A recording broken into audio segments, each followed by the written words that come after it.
You go on your social media and you have to put 10 filters on before you post it. That image you're putting up, that's your narcissistic image. That's what you think you should look like to yourself in the world.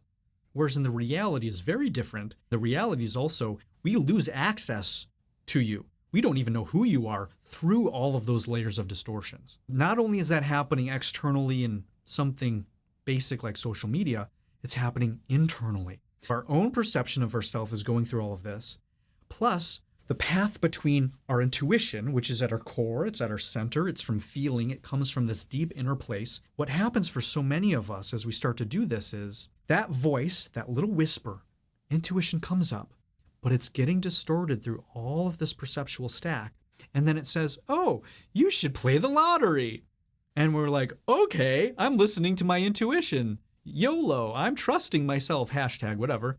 And then you go and do it and your life doesn't work. And you're like, my intuition is bullshit. This doesn't work. Let me go back to spreadsheets and linear figuring stuff out because at least I can rely on that. The problem is your intuition wasn't wrong. It's just that you had all of this crap in between that truth and your conscious understanding.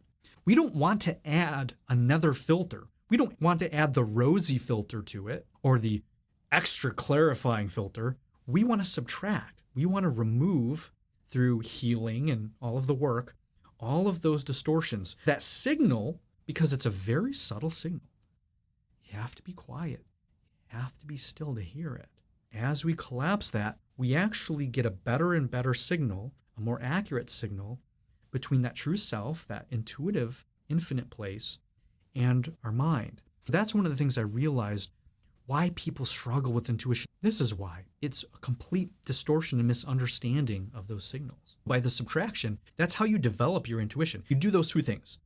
You subtract and you heal and you purify, not in a weird puritanical thing, but you just purify by the subtraction, this healing. And two, you trust it.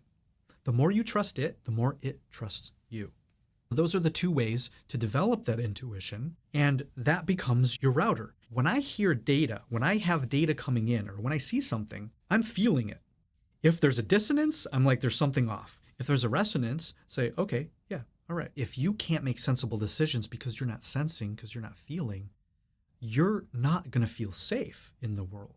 When you can trust yourself and what you feel, none of that matters.